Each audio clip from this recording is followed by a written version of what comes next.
दारुल-इस्लाम हैदराबाद जो हमारा मजलिस इत्तेहादुल मुस्लिमीन का पूरे मुल्क का हेडक्वार्टर्स है, वहाँ पर जैसे आप तमाम जानते हैं कि बैरिस्टर असदुद्दीन ओवैसी साहब, अकबरुद्दीन ओवैसी साहब और तमाम एमएलएज और कॉर्पोरेटर्स वहाँ पर बैठते हैं, आवाम की खिदमत करते हैं। जिनकी बात कोई सुनता नहीं है, उनकी बात दारुल-इस्लाम हैदराबाद के ऊपर सुनी जाती है और उन मामला को हल करके देने का काम तमाम मजलिस के जिम्मेदारान वहाँ बैठकर करते हैं।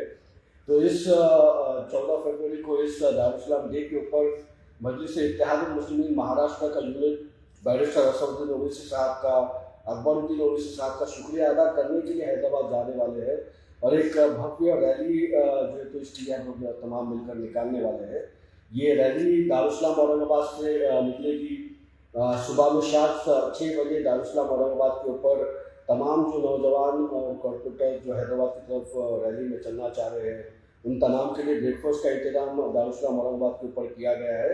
सुबह में शार्प 6 बजे जो है तो यहाँ पर ब्रेकफास्ट की शुरुआत हो जाएगी और फजर की नमाज के बाद फजर की नमाज हम तमाम मिलकर जो है तो जामा मस्जिद में अदा करेंगे।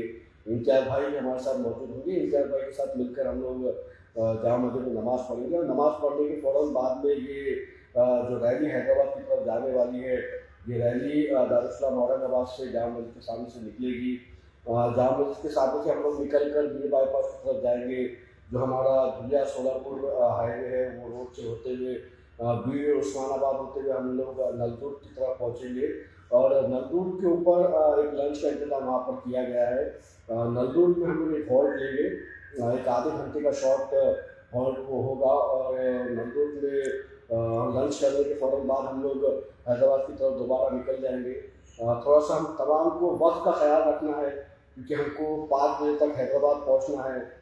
हैदराबाद में हम लोग को पहुँचना है 5 बजे तक और मगरिब की नमाज़ वहीं पर अदा की जाएगी और मगरिब की नमाज़ के फ़ौरन बाद बैरिस्टर असदुद्दीन ओवैसी साहब वहाँ पर परचम कुशाई करेंगे।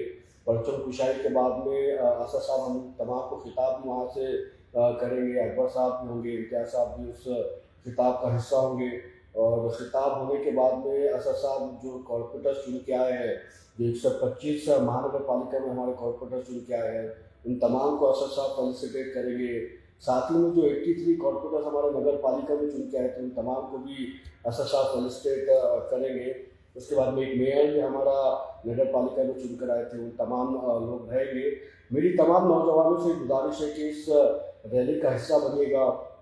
कई सारे ऐसे इलाके हैं जहाँ से वहाँ के जिम्मेदार चाह रहे हैं कि वो लोग वहीं से हैदराबाद की तरफ निकले, तो उन लोगों को मैं कह रहा हूँ कि आप अपने अपने इलाकों से अगर हैदराबाद की तरफ निकलना चाह रहे हैं तो आप बिल्कुल उस रूट से आप हैदराबाद की तरफ जाइएगा। जो लोग इम्तियाज़ जलील साहब की क़यादत में इम्तियाज़ जलील साहब के साथ औरंगाबाद से लेकर हैदराबाद तक सफ़र करना चाह रहे हैं, वो लोग औरंगाबाद आइएगा। औरंगाबाद में आपकी गाड़ियाँ जो है तो जामा मस्जिद के सामने पार्क की जा सकती है। आमखास हमारा ग्राउंड है, उस ग्राउंड के ऊपर आप आपकी गाड़ियाँ पार्क कर सकते हैं। गाड़ियाँ वहाँ पर पार्क करके आप सुबह 6 बजे दारुल-इस्लाम के ऊपर आ जाइएगा। दारुल-इस्लाम औरंगाबाद के ऊपर आपके लिए ब्रेकफास्ट का इंतज़ाम है। यहाँ से ब्रेकफास्ट करके हम तमाम फजर की नमाज़ जामा मस्जिद में पढ़ेंगे और उसके बाद निकलेंगे।